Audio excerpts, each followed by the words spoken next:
मेरे शिक्षकगण, मेरे शिक्षक सहपाठी, आज मैं आपको बिहार विद्यालय परीक्षा समिति द्वारा जो सक्षमता परीक्षा 2024 को आयोजन किया गया है, इसको भरने के पूरी प्रणाली को मैं अच्छी तरह से बताऊंगा। ऑनलाइन कैसे भरे जाते हैं, इसके रजिस्ट्रेशन कैसे होते हैं, इसमें क्या क्या शर्तें हैं, इस सारे शर्तों को फिल करना, कैसे फिल करना है, कितने मार्क्स के होंगे और इसकी पैटर्न सिलेबस क्या होगी, इसके बारे में। और आपको जो भी दिक्कतें हों वो मेरे से संपर्क कर सकते हैं, मेरे मोबाइल नंबर पे, मेरे व्हाट्सएप पे। और साथ ही मैं आपको बताऊंगा कि ये कैसे भरे जाएंगे और इसे कैसे निकालना है। सिर्फ भरना इम्पोर्टेंट नहीं है, इसे निकालना भी इम्पोर्टेंट है। तो हम सबसे पहले इसकी जो नोटिफिकेशन है इसे देखते हैं। बिहार विद्यालय परीक्षा समिति पटना द्वारा जो आयोजित किया जाता है सक्षमता परीक्षा 2024, इसमें आपको कैसे क्वेश्चन पूछे जाएंगे। तो ये सक्षमता परीक्षा में बहुविकल्पीय प्रश्न पूछे जाएंगे। प्रत्येक प्रश्न के लिए 1 मार्क्स होगा, 1 अंक होगा। इसमें निगेटिव मार्क्स नहीं होंगे। अब आते हैं बिहार विद्यालय के शिक्षक, वो वैसे शिक्षक जो कि स्थानीय निकाय द्वारा अब किसी न किसी विद्यालय में कार्यरत हैं, ये उसी के लिए है। अब इस परीक्षा के विषय के बारे में हम जानते हैं। तो बिहार के प्राथमिक, मध्य माध्यमिक, उच्च माध्यमिक कक्षाओं के लिए निर्धारित पाठ्यक्रम को हम जानेंगे कि यह क्या है। निर्धारित पाठ्यक्रम में है जैसे भाषा में हिंदी, अंग्रेजी, संस्कृत, उर्दू, ये सब भाषा में, बंगाली, ये सब भाषा में आ जाएंगे। और इनके विषय में हो जाएंगे जो कि 1 to 5 में सामान्य ज्ञान हो गया और भाषा हो गया। और 6 to 8 में जो प्रखंड लेवल के जो शिक्षक हैं उसमें उनके विषय हो जाएंगे हिंदी, अंग्रेजी, संस्कृत, उर्दू, गणित, विज्ञान, सामाजिक विज्ञान, शारीरिक शिक्षक, ये सारे आ जाएंगे। और माध्यमिक, उच्च माध्यमिक 9th-10th में आपके हिंदी, उर्दू, बंगला, मैथिली, फारसी, भोजपुरी, अंग्रेजी, गणित, विज्ञान, सामाजिक विज्ञान, अरबी, शारीरिक शिक्षा, संगीत, ललित कला, नृत्य विषय और पुस्तकालय विज्ञान, ये सभी विषय के विषय कोड भी दिए हुए हैं, वो आप देख सकते हैं इसमें। इसके बाद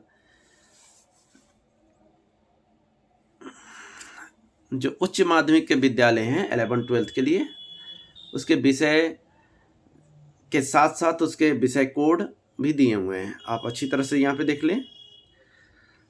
अब इसका पाठ्यक्रम सिलेबस कैसा होगा। तो इसका सिलेबस बिहार जो विद्यालय परीक्षा समिति ने जो तय किया है वो बिहार लोक सेवा आयोग द्वारा आयोजित जो TRE1, TRE2, BPSC TRE1, TRE2 में जो सिलेबस थे उससे मिलते जुलते होंगे। अब इससे आपको घबराना नहीं है।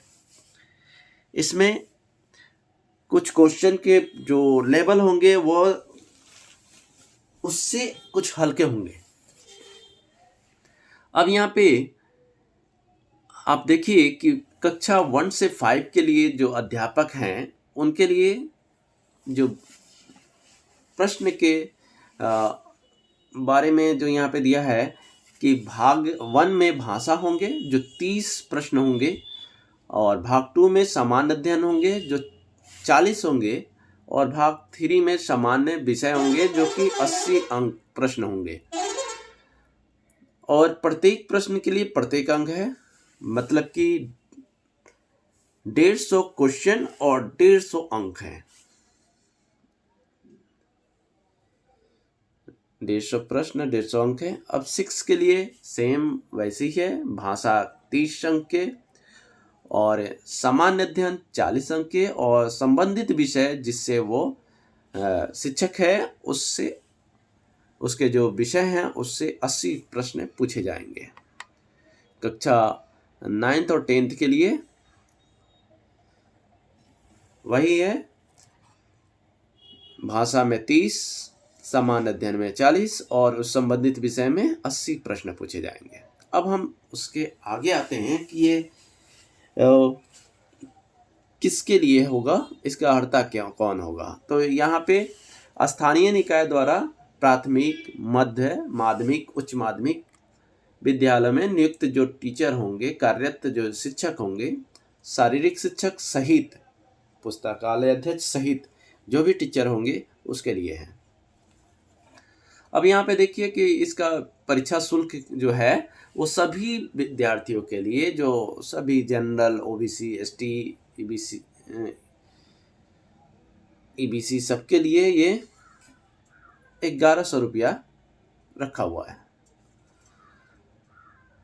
परीक्षा प्रक्रिया की अवधि क्या होगी? परीक्षा प्रक्रिया की अवधि होगी जो कंप्यूटर बेस्ड टेस्ट होंगे, और ये अवधि 2 घंटा 30 मिनट की होगी।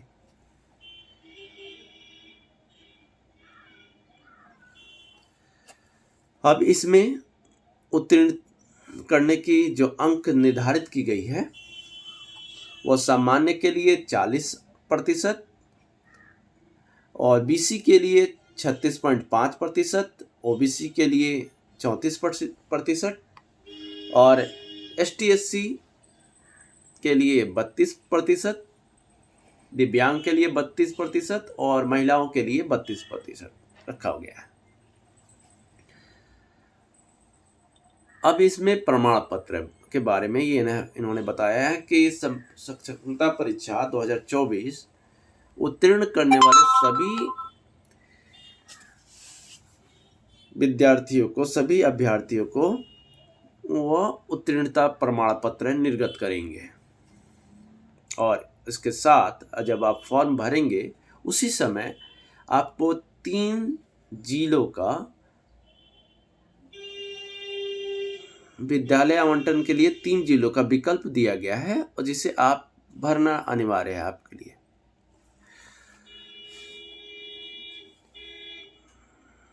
अब हम देखते हैं कि इसको कैसे लॉगिन करेंगे। आपको लॉगिन करते वक्त आपको क्या क्या समस्या आएंगी उसे मैं पूरी तरह से यहाँ पे क्लियर कर रहा हूँ। आपको सबसे पहले अपने पासपोर्ट साइज फोटो और सिग्नेचर ये आपको स्कैन कर लेने हैं अपने कंप्यूटर या मोबाइल में। उसके बाद मैट्रिक के प्रमाण पत्र, अंक प्रमाण पत्र, इंटर के प्रमाण पत्र, अंक प्रमाण पत्र, अगर आप स्नातक हैं तो स्नातक के अंक प्रमाण पत्र और प्रमाण पत्र, प्रोविजनल, ओरिजिनल अगर जो भी है वो, अगर आप एमए हैं तो एमए का प्रमाण पत्र, मास्टर डिग्री का प्रमाण पत्र और अंक प्रमाण पत्र। आपने बीएड, डीएलएड या विलिंस कर लिया है या और भी उससे प्रशिक्षण, कोई और प्रशिक्षण है तो उसके आपके प्रमाण पत्र, अंक प्रमाण पत्र के स्कैन करने हैं। स्कैन करके अपने पास रख लेना है। और ये सभी जो भी डॉक्यूमेंट्स होंगे ये 1 MB के अंदर होने चाहिए। प्रमाण पत्र और अंक प्रमाण पत्र दोनों मिलके 1 MB के अंदर होने चाहिए। उसके बाद साथ ही आधार का नंबर आपको डालने हैं और आपको आधार अपलोड भी करने हैं। अपने सीटेट, टेट, स्टेट उत्तीर्ण किया है उसका प्रमाण पत्र आपको उसमें फिल करने हैं और उसको अपलोड भी करने हैं। आप जिस नियोजन इकाई के तहत आपकी नियुक्ति हुई है उसके प्रमाण पत्र, उसका लेटर नंबर, उसका आपको ज्वाइनिंग डेट और उसके प्रमाण पत्र भी अपलोड करने हैं।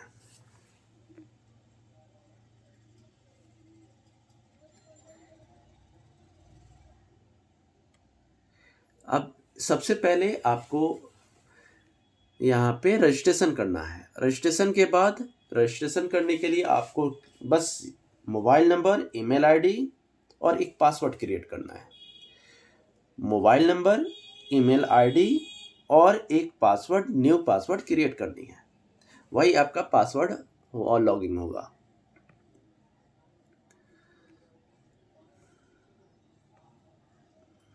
अब हम आगे से एक चीज़ और यहाँ पे लिखा है कि बिहार